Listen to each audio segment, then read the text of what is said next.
नमस्कार, आप देख रहे हैं वर्ल्ड नंबर 1 न्यूज और मैं हूं आपके साथ तनु बालियान। बुलेटिन की शुरुआत करेंगे देश दुनिया की तमाम बड़ी खबरों के साथ, लेकिन उससे पहले एक नजर अब तक की हेडलाइंस पर। ईरान से 110 भारतीय छात्रों की सुरक्षित वापसी। युद्धग्रस्त ईरान से 110 भारतीय छात्र, जिनमें 90 जम्मू कश्मीर के विशेष विमान से दिल्ली पहुंचे। प्रधानमंत्री नरेंद्र मोदी अपनी 3 देशों की यात्रा के अंतिम चरण में क्रोएशिया पहुंचे, जहां उन्होंने आतंकवाद को मानवता का दुश्मन बताया और भारतीय समुदाय से मुलाकात की। ईरान इजराइल युद्ध में तनाव। ईरान ने इजराइल पर पलटवार किया, जिसमें 600 से अधिक मौतें हो चुकी है। अमेरिकी राष्ट्रपति ट्रंप ने ईरान पर हमले की सैद्धांतिक मंजूरी दी, लेकिन अंतिम आदेश रोका। राजस्थान, उत्तर प्रदेश, मुंबई, गोवा सहित कई राज्यों में मानसून ने दस्तक दी, जिससे भारी बारिश का सिलसिला शुरू हुआ। देश के कई हिस्सों में बारिश का अलर्ट जारी। 5 राज्यों में उपचुनाव। गुजरात, केरल, पश्चिम बंगाल, पंजाब और एक अन्य राज्य में 5 विधानसभा सीटों पर उपचुनाव के लिए मतदान जारी। चलिए रुक कर लेते हैं खबरों का। आपको बता दें, उत्तराखंड से बड़ी खबर सामने आ रही है। राष्ट्रपति द्रौपदी मुर्मू उत्तराखंड के अपने 3 दिवसीय दौरे पर देहरादून पहुंची। उत्तराखंड के मुख्यमंत्री पुष्कर सिंह धामी, राज्यपाल लेफ्टिनेंट जनरल गुरमीत सिंह समेत अन्य नेताओं ने उनका स्वागत किया। जस्टिस यशवंत वर्मा के घर से मिले कैश केस की जांच कर रहे पैनल की रिपोर्ट गुरुवार को सामने आई। इसमें कहा गया कि हाईकोर्ट जज यशवंत वर्मा और उनके परिवार के सदस्यों का स्टोर रूम पर सीक्रेट या एक्टिव कंट्रोल था। यही 14 मार्च की रात आग लगने के बाद बड़ी संख्या में अधजले नोट मिले। पैनल की रिपोर्ट में कहा गया कि इससे जस्टिस वर्मा के बुरे व्यवहार का पता चलता है, जो इतना गंभीर है कि उन्हें हटाया जाना चाहिए। घटना के समय जस्टिस वर्मा दिल्ली हाईकोर्ट के जज थे और अब इलाहाबाद हाईकोर्ट में कार्यरत है। पंजाब और हरियाणा हाईकोर्ट के चीफ जस्टिस शील नागू की अध्यक्षता वाले 3 जजों के पैनल ने 10 दिनों तक जांच की, 55 गवाहों से पूछताछ की और जस्टिस वर्मा के आधिकारिक आवास का दौरा भी किया था। बढ़ते अगली खबर की ओर। कांग्रेस सांसद शशि थरूर ने कहा कि पार्टी के कुछ नेताओं के साथ उनके मतभेद है। थरूर गुरुवार को तिरुवनंतपुरम में पत्रकारों से बातचीत कर रहे थे। उन्होंने कहा कि वे लोग कौन हैं जिनके बारे में मैं बात कर रहा हूं, उन्हें आप मीडिया वाले अच्छे से जानते हैं, क्योंकि उनमें से कुछ मुद्दे सार्वजनिक डोमेन में है। थरूर ने आगे कहा कि कांग्रेस पार्टी और उसके सिद्धांत उन्हें पसंद है। 16 साल तक पार्टी कार्यकर्ताओं के साथ मिलकर काम किया है। अब वे उन्हें अपना करीबी दोस्त और भाई मानते हैं। हालांकि थरूर ने स्पष्ट नहीं किया कि उनके मतभेद नेशनल स्तर के नेताओं के साथ है या राज्य स्तर के। साथ ही आपको बता दें, सांसद ने संकेत दिया कि उपचुनाव के नतीजों के बाद वे इन मतभेदों के बारे में बात कर सकते हैं।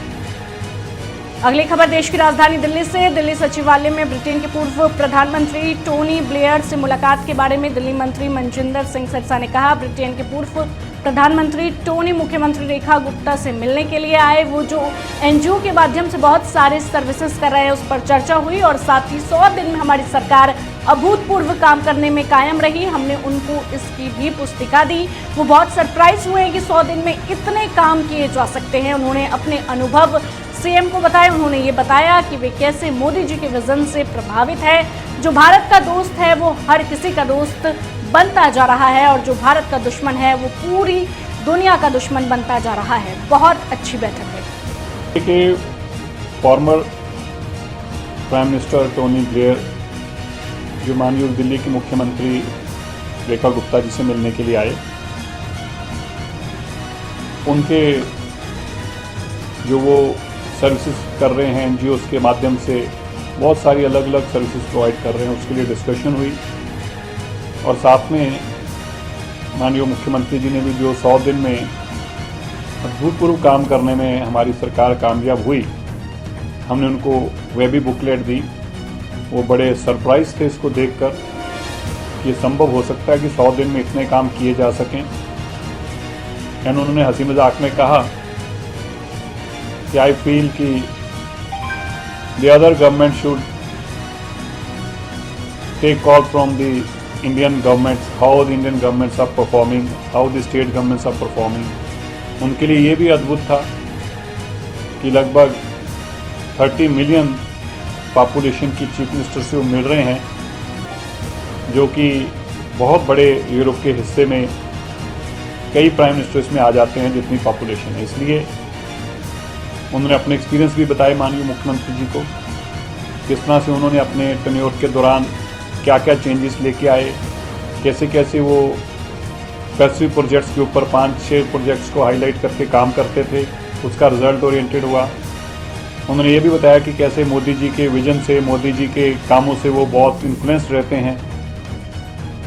अपने आवास के बाहर गोलीबारी पर बिहार के पूर्व उप मुख्यमंत्री और आरजेडी नेता तेजस्वी यादव ने कहा, पूरे तरीके से अपराधियों का राज आ गया है, अब सरकार नाम की कोई चीज नहीं रह गई, मुख्यमंत्री का इकबाल खत्म हो गया है, हमारे घर के बाहर गोलियां चल रही है, ऐसा आज तक नहीं हुआ, बिहार में कोई सुरक्षित नहीं है।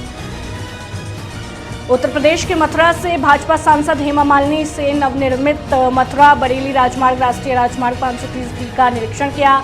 भाजपा सांसद हेमा मालिनी ने कहा, मुझे कहते हुए बहुत खुशी हो रही है कि प्रधानमंत्री मोदी और मुख्यमंत्री योगी आदित्यनाथ की डबल इंजन सरकार ने इतना विकास किया है। इस 6 लेन वाली सड़क का निर्माण भविष्य को ध्यान में रखकर किया गया है, बहुत अच्छा काम किया है।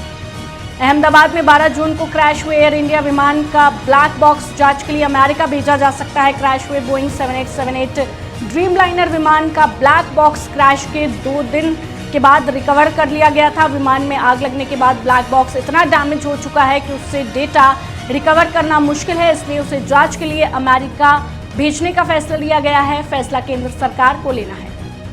अहमदाबाद में 12 जून को लंदन जाने वाली एयर इंडिया की फ्लाइट A1171 उड़ान भरने के तुरंत बाद क्रैश हो गई थी। इसमें सवार 241 लोगों की मौत हो गई थी, जबकि एक यात्री की जान बच गई थी। वहीं इस घटना में कुल 270 लोग मारे गए थे।